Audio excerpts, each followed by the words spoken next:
Welcome to the Politics Guys, a place for a bipartisan, rational, and civil debate on American politics and policy. I'm Michael Baranowski, a political scientist at Northern Kentucky University.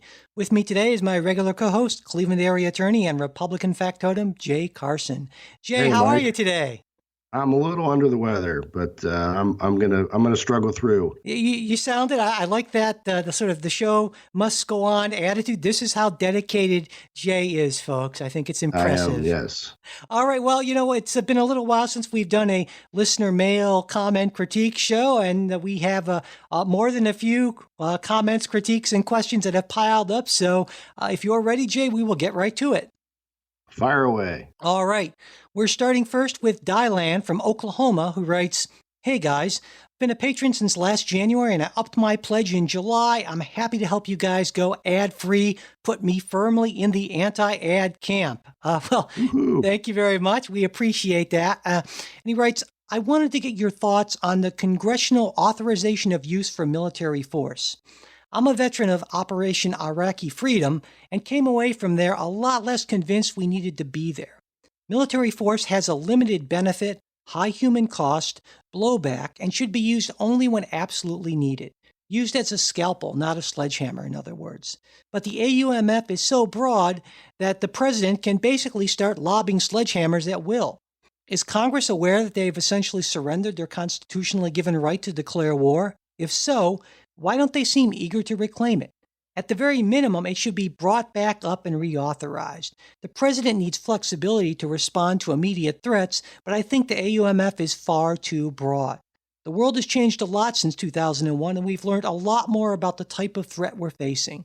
Surely a better, more tailored authorization with more reasonable oversight can be drafted. Seems like something both sides could get behind to this independent voter, but maybe I'm just optimistic. Keep up the good work." So, Jay, what do you think? Well, Does Dylan first, have a thanks, point? and that's yeah. No, I think that's a really good question, a really good issue. Um, I'd pitch it to you first as someone who you served in the first Iraq War, and I remember there was very much a debate then on the War Powers Act and can the president simply send in troops. Um, but no, I think it's one of these things where Congress likes to be able to declare war in wars that they know they'll win or have won, and likes to be able to wash their hands of it if things don't go as well. So I think that's sort of the struggle that you have. I absolutely agree. You need to have flexibility in the executive to be able to deal with threats. But the intent has always been, I think, at least recently, that flexibility. We're not talking about full committing troops to a lengthy overseas engagement, but rather it's authorizing other strikes or as you said, scalpel type things. That's the intent. Is it going to change anytime soon? I sort of doubt it because, as you said, will Congress take that power back? I don't know that they want that power back. So. Well, I think if you look at the politics of it, it makes a lot of sense why Congress has sort of, as Dylan puts it, essentially surrendered their right here. When presidents ask for the use of military force, it's in the wake of some sort of major threat. And everyone is very freaked out, sometimes, understandably so.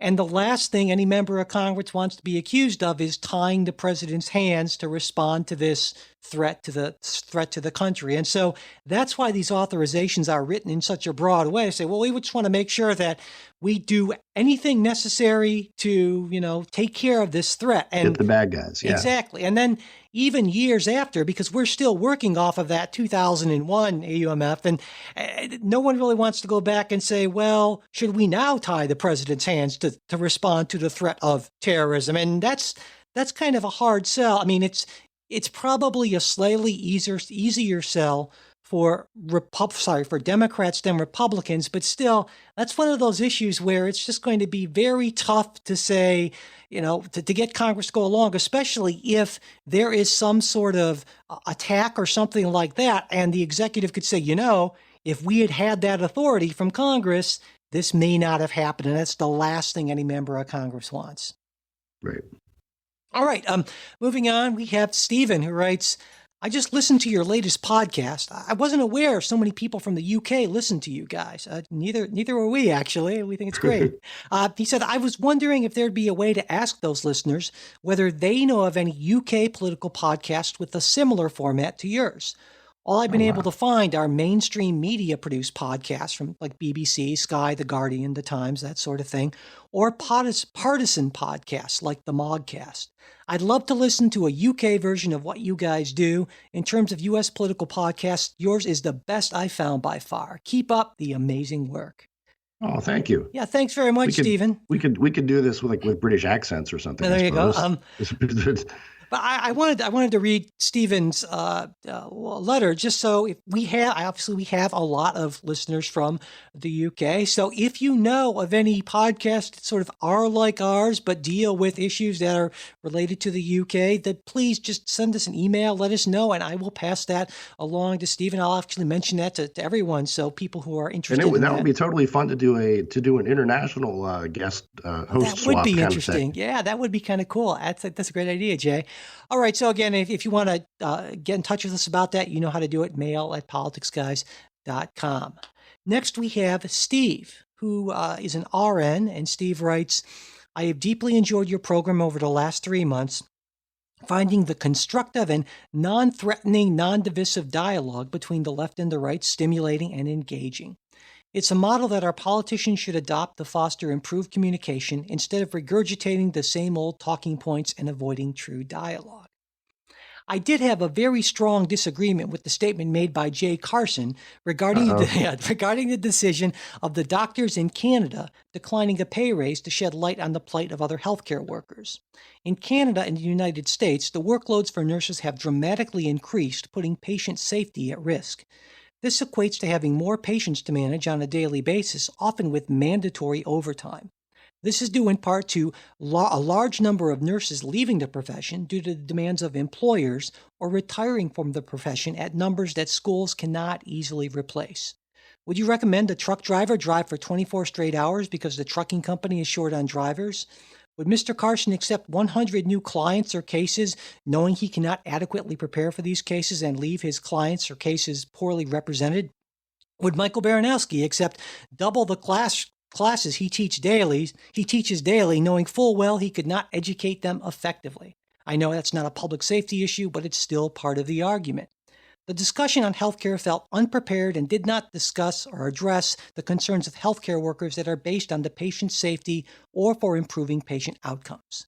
While I greatly respect the work on the Politics Guys podcast, the hosts always seem prepared for the discussion at hand. I feel the hosts, both of them, missed the point of this debate. Thank you and keep up the good work.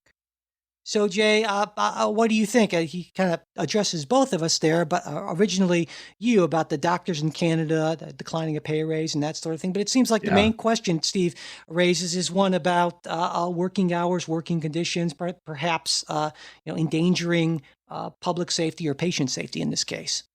Right. And to me, I think the point I was trying to make, and maybe I made it badly, I'm not at all indicating that this isn't a very real problem. That you can't get enough people to do these jobs. My reason though is I'm pointing out, if you had a more market-based system, you could get more people into these jobs, more nurses to deal with these patients. And that's the problem you have when you have a so-called free medical system. If you've got it's sort of infinite demand and sort of capped prices, you're going to have that squeeze on providers, and that was the point I was trying to make. I wasn't trying to minimize at all the situation that these folks are struggling with.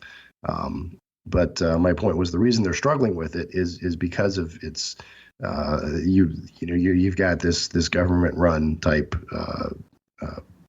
system. And, I would say part of it is, and you'll like this, Jay, part of it is some questionable licensing and regulatory practices in the Sure. states where they don't allow, and many states don't allow people who aren't MDs to do certain things. Now, that's changing a little bit, but that's something on the right that has been a big issue, and I think rightly so, actually. And I fundamentally agree with you because the healthcare market is so broken, so anti-competitive in so many ways, and we see this with more and more mergers and things like that, you get some pretty awful outcomes. And when you have a system that's so dysfunctional, especially in certain parts of it, like for instance, the VA medical system, you have some real significant problems with patient care and patient safety and those sort of things. And so I think both Jay and I agree that the healthcare system needs to be radically changed. We disagree and again, fundamentally. but the question, I mean, we're talking about is the Canadian healthcare system. Right. Well, sure. So, I mean, that was to my point, is that if you don't have the market incentives, that's what you end up with. You get sort of a group that is overworked and underpaid, because if there's not enough money to attract new people to go into it, or enough money to pay well the people who are serving patients now, you're going to get that burnout. So that was the point I was trying to make, and not diminishing what these folks are doing or going through. It was actually quite the opposite. And that is where I think you and I disagree, Jay, and that I would say that healthcare will always be rationed, especially high-tech, expensive healthcare. Right now, we ration it in a certain large part based on whether or not you have a certain type of job, whether you have the ability to pay. And I think, like a lot of people on the left, I think that is not the right way to ration it. But that's not rationing. Sure it is. That's sales. Oh, that's still rationing. Rationing is when some other authority says you get this much and you get this much. Okay, I'll use a different word. Fair enough. You can say. Fair enough. I'll use a different word. Provision based on certain characteristics or certain things that one may or may not have, I guess, and that's a lot clunkier than rationing, but fair enough. All right, moving on. Tanner commented on our website about Trey and Jay's discussion of student protest, and actually, Jay, there were a lot of comments about student protest. Sure, yeah. You got nailed pretty hard there. Tanner wrote, "Go to Chipotle and go home and play Call of Duty. If that is all you really want in the younger generation, I honestly just feel bad for you. If all you want for the future of America to be young students partaking in active shooter drills, clapping for police officers, and eating Chipotle, no wonder why you find it to be no biggie that the President of the United States is paying off porn stars." Painful episode for Jay, as his true colors were truly showing. Alex Jones is always fishing to find guests. Why not just take your shut up, play video games, and bow down to the police to his show? Go ahead, Jay. Like I said, there were a number of people who expressed some displeasure with the way you approached the student protest. And so I think Tanner's remark was one of the most sort of succinct and I think funny, enjoyable ones, at least for me. So I'll let you go ahead and address that. Why are you so down on burritos, Tanner? No, my point, and I again, perhaps it was missed, was that at least at our local school, we had a number of folks who walked out and just went home. It wasn't and again, this was the first walkout before the sort of national one that was last Wednesday, I guess. I'm not recommending that people just walk out and go home. In fact, I was recommending quite the contrary.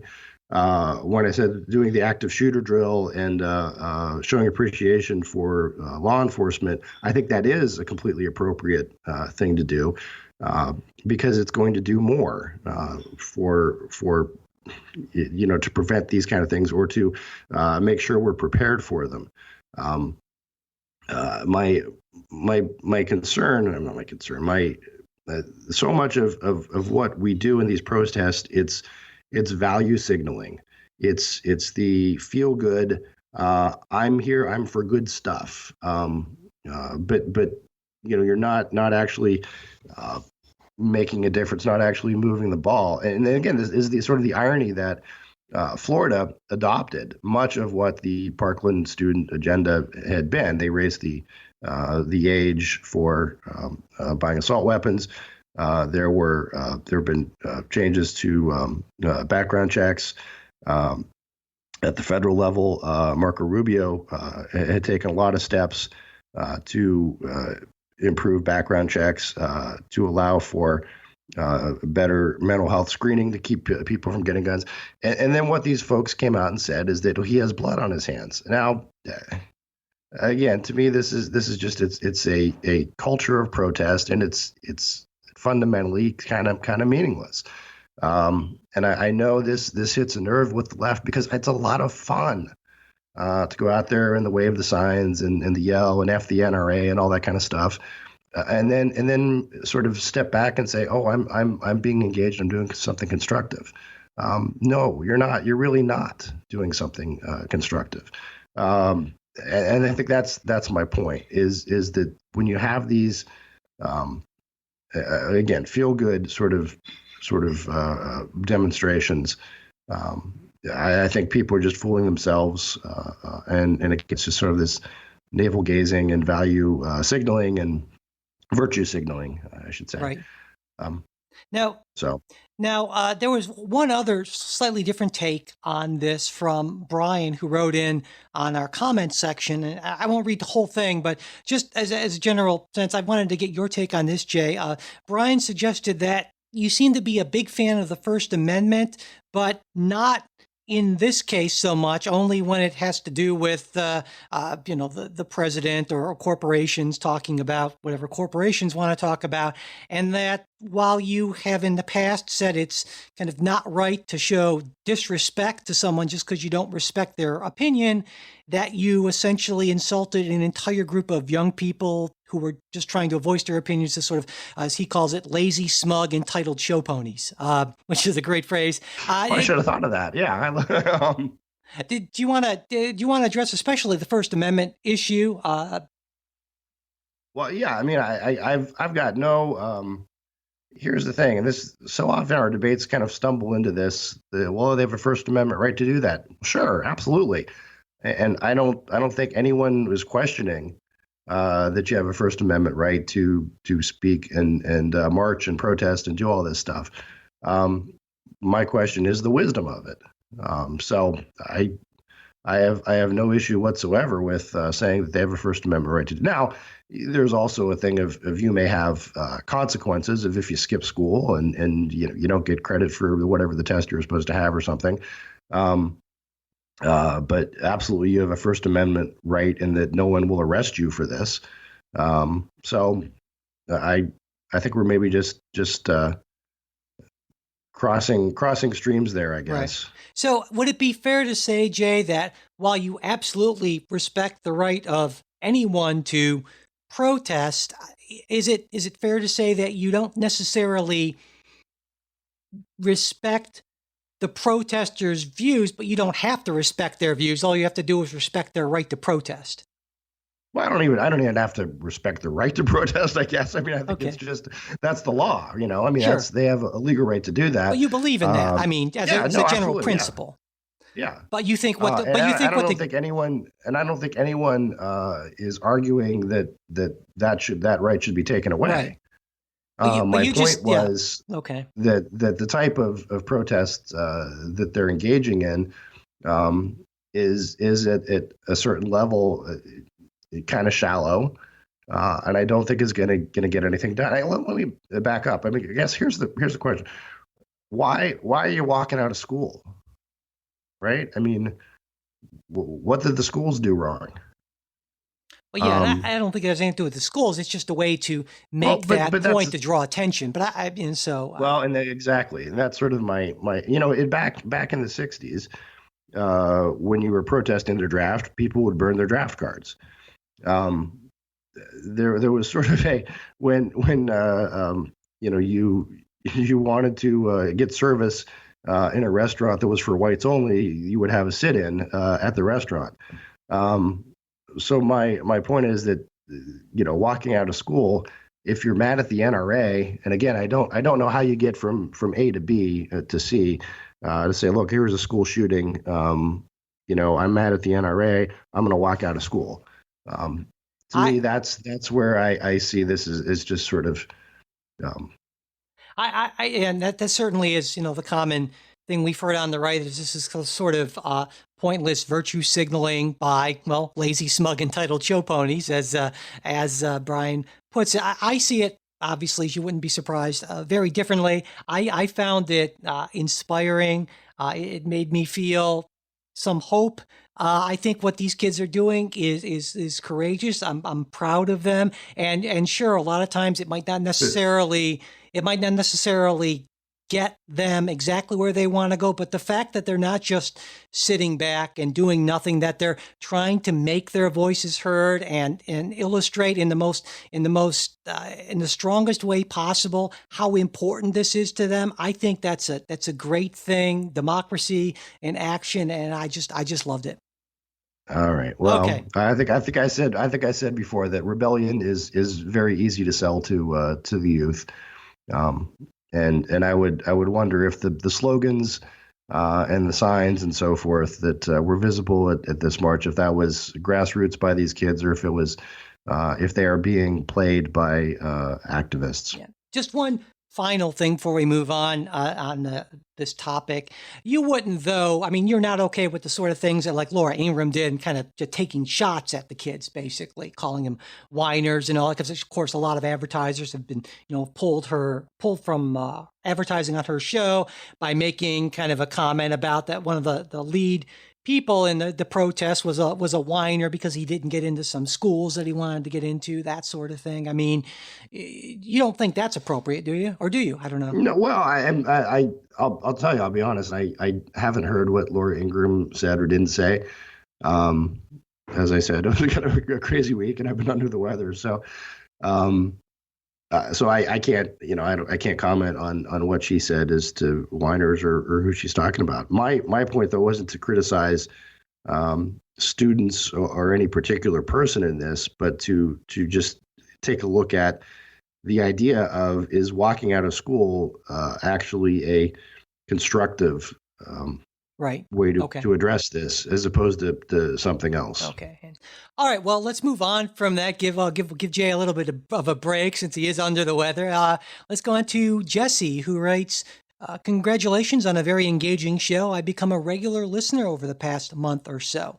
I wanted to pass you guys this link, which is a piece I wrote that might have some ideas you may find interesting to bandy around as the Mayish approach of the North Korea talks gets closer. As you'll read, I'm very much hoping this does not take place. Anyway, it's possible conversational grist.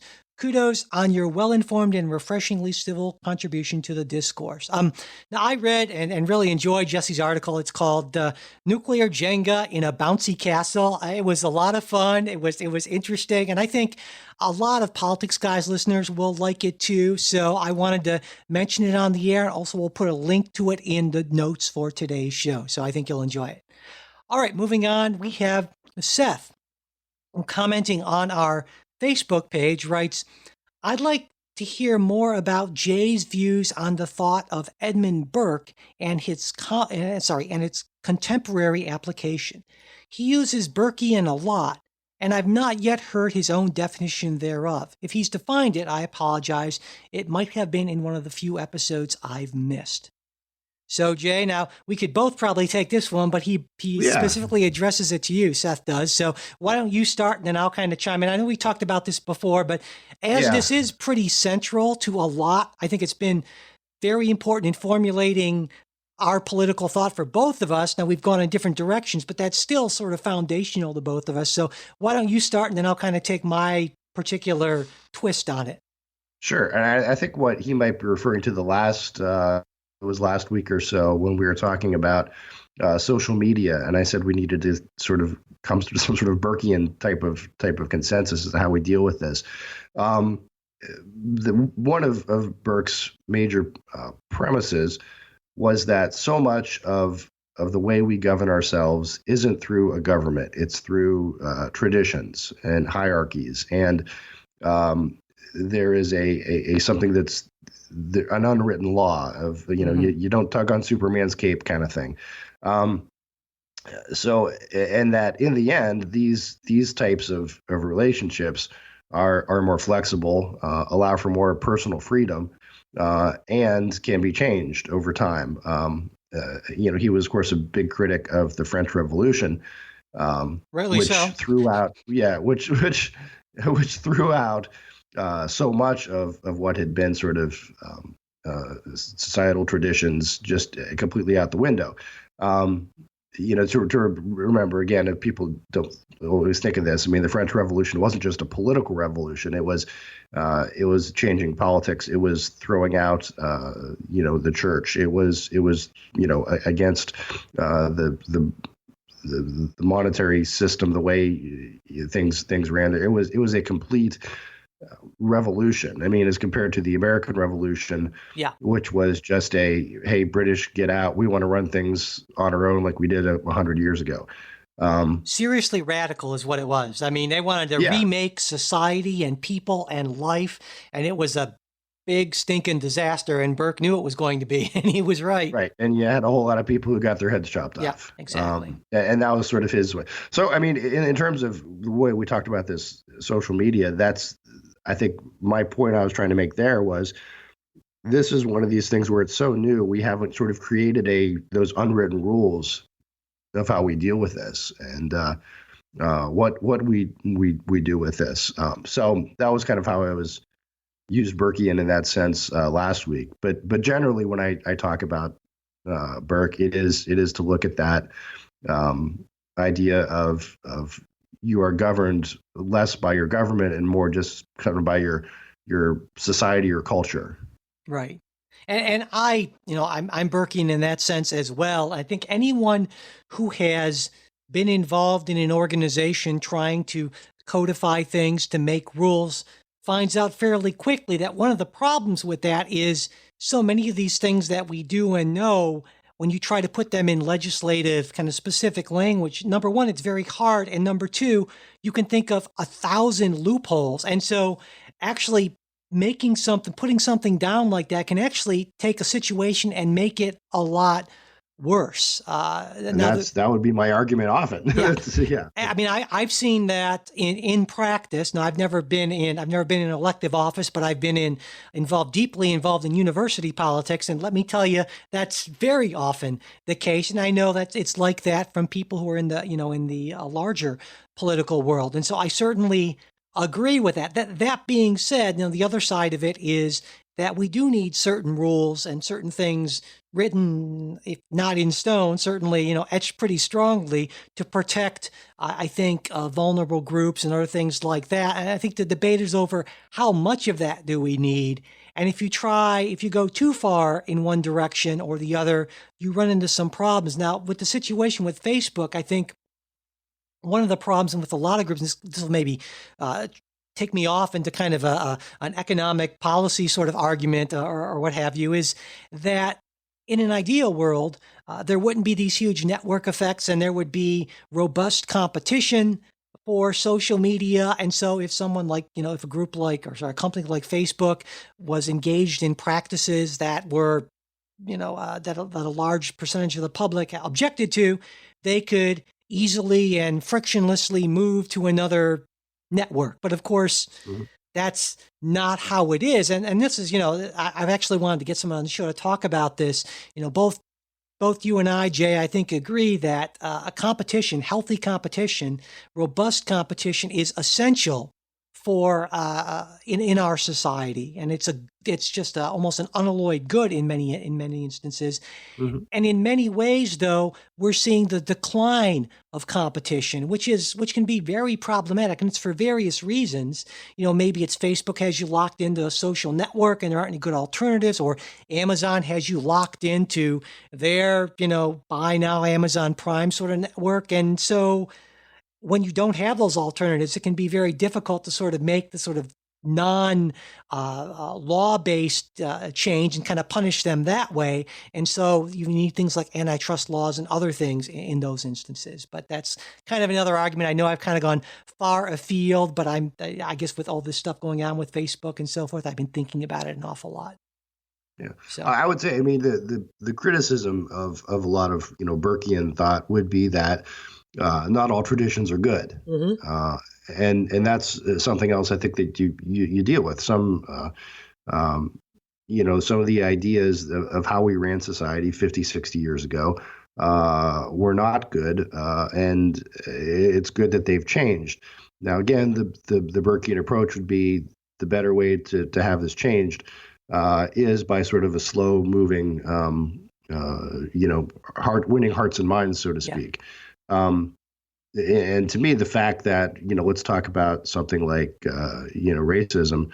The fact that in our society now, one of the worst things you can be called is a racist.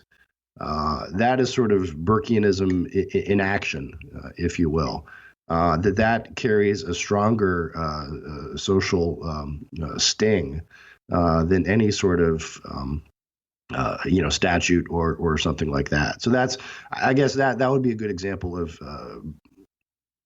how I see a Burkean sort of view. yeah, and I think uh, I think there's a lot to be said for that sort of thing, and I think really one of the what's great about democracy when it hasn't been hijacked by various interests and so forth, that's another issue, is that it sort of helps to promote this sort of thing. There's a natural tension between the advocates of staying with the tried and true and traditional and the people who say, hey, this needs to change.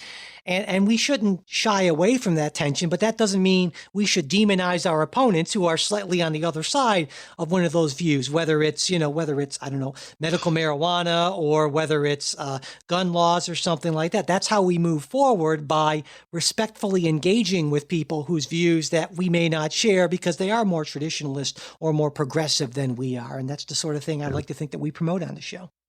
Yep. All right, finally, we have Alex also commenting on our Facebook page. He writes, why is flip-flopping considered bad? I recall talking about this quite a bit in my political science classes and how it's gotten a negative vibe to it. It dawned on me when I changed my mind on the corporate tax cuts. I think that's a great question, Alex. And I think, to me, the answer lies in what we mean by flip-flopping. Now, if by flip-flopping you mean changing a view based on political expediency, that's why it's bad, because you're saying basically, I'm Right. going to go in this direction, not out of principle, not because I've examined the issues and I've realized that I was wrong or I needed just to adjust things, but because that's where the public is going on this, or some group whose support I want. That kind of Right. flip-flopping is absolutely bad. I think, it's obvious why it is. I was for the war before I was against it. Exactly. But the kind of flip-flopping that isn't bad, and sometimes hard to distinguish, is sometimes people's views change. It does happen. Like, for instance, you mentioned, Alex, on corporate tax cuts. And what's difficult for policymakers, for elected officials, is if they actually are in that sort of position where their views have, and they use this word, and I hate the word, but sometimes it's worth using, evolved over time. If that's a genuine, of evolution, well, how do they make it clear that it is a genuine evolution and not the result of political expediency? Because their opponents are going to be saying that, and that's the problem. Because to know why a politician's views have changed, in some sense, you have to get inside their head. Though there are some indicators. I mean, if they change very quickly, you might want to wonder about that. If they change in response to some big thing that happened in public opinion, or if they change in a way that doesn't seem to necessarily benefit them politically, you might want to consider that that's a legitimate sort of change. So that's my take on it. Yeah, I think that's right. It's just a matter of when you consider the way we have elections and the way our government works. It's based on people get up there and they make statements and they take votes, and those are recorded. And what you do is you look at, okay, how did this guy vote before? Now he's changing his vote. Is this someone who is reliable, or is it someone who just has finger in the wind type thing? And on some issues, with particularly certain special interest groups, if you are seen as flip-flopping on for example, Second Amendment stuff, on abortion, I mean, those are big litmus test issues, obviously, for a lot of voters. that can be problematic. And it's just the nature of the way we run our campaigns is, look, you compare the voting record with what he says he's going to do next, or what the later voting record was. So I'm trying to think of politicians who evolved successfully.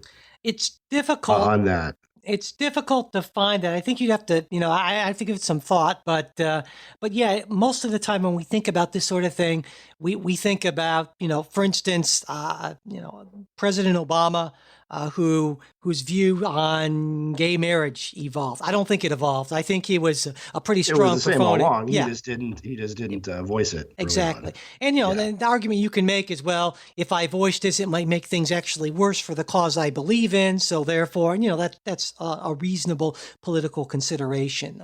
But of course, then you're, subject to that claim of kind of political expediency flip-flopping. So, all right. Well, that does it for this episode. Jay, feel better? Thanks. And thanks everyone out there for listening. We do hope you like what you heard. Listener support is what keeps the show going. We really do appreciate it. And so if you'd like to help us out, go to politicsguys.com/support. That's a direct link. Or you can just go to politicsguys.com and look for the Patreon or PayPal links or the support link when you'll find there. Subscribing to the show also really does help, as does sharing episodes. Maybe you heard, Jay's comments today on a millennial protest and think, oh God, you got to send this to someone, and just what an awful person Jay is. Or maybe say, Jay's actually got a great point. Either way, we really would appreciate it if you share this, if you feel strongly about it. It's easy to do right there in your podcast app. There's that little share symbol. Just click on it and boom, there you go. Also, leaving reviews and ratings on iTunes is a big help. If you want to get in touch with us, mail at politicsguys.com. There's also our Facebook page where you can message us and where we post stuff all throughout the week. That's facebook.com/politicsguys page. We're also on Twitter at politicsguys. The executive producers of the Politics Guys are Michael Baranowski, Jay Carson, Trey Orndorff, and Bruce Johnson. Today's show was produced by Michael Baranowski. We'll be back with a new show on Saturday. We hope you'll join us.